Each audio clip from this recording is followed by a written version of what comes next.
je suis Marianne Beauchamp-Gontier, je suis journaliste et j'ai écrit un livre sur des témoignages d'écrivains latino-américains qui ont subi l'exil pendant les périodes de dictature. Je l'ai écrit avec mon co-auteur, Mathieu Vicens. Mathieu Vicens, je suis d'origine hispanique et vietnamienne.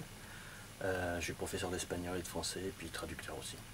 Et donc cette idée-là qu'on a eue avec le livre, Marianne va vous la compris. Nous avons, surtout Mathieu, s'est donné beaucoup de mal pour trouver des auteurs qui étaient d'accord pour témoigner, parce que souvent ce sont des auteurs qui ont connu de grandes souffrances avant leur exil, notamment la prison, la torture.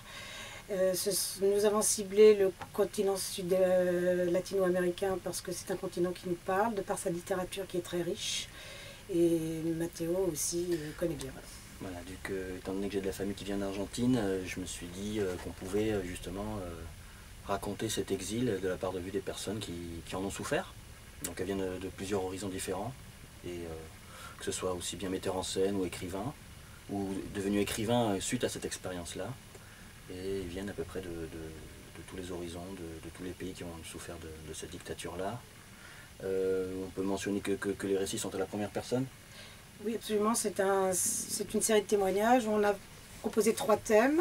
La vie pendant la dictature, la prison pour ceux qui l'ont vécu, après l'exil contraint ou forcé, et puis pour finir, le lien, c'est l'écriture, parce que beaucoup sont devenus écrivains pendant leur exil, et quelques-uns ont commencé à écrire en prison, souvent dans leur tête, parce qu'il n'y avait ni papier ni crayon, et pour tous, ça a été une manière de se sauver, entre guillemets, de découvrir l'écriture et d'écrire, pas forcément leur misère, entre guillemets, politique, mais il y a beaucoup quand même dans leur littérature de l'autobiographique. Ça touche beaucoup à l'humain, quoi. On peut parler de l'amitié, de l'amour, de l'adaptation à un nouveau pays. Je pense que c'est un bon livre. Oui, puis je pense que c'est surtout un livre d'actualité parce que finalement l'exil politique continue, il y a des pays en guerre, il y a actuellement la Syrie, l'Irak, le Moyen-Orient est extrêmement violent, il y a beaucoup d'intellectuels qui sont poursuivis, notamment actuellement encore en Turquie, qui n'est pas un pays en guerre, mais enfin bon, c'est un pays quand même, on peut le dire sans honte, c'est un pays en pleine dictature. Et donc je pense que c'est un livre, bien que les dictatures latino-américaines datent des années 70, entre 70 et fin 85, je dirais. Maintenant, l'histoire se répète et donc, comme un de nos auteurs dit, nunca más, jamais ça, mais malheureusement, je crois que ça continue, quoi. Nunca más, jamais plus, quoi. Ouais. Mais oui, je pense que le livre, il est assez intemporel, en fait, je pense. Oui, tout à fait intemporel. Je pense qu'il ne faut pas rester sur cette idée que c'est 1970.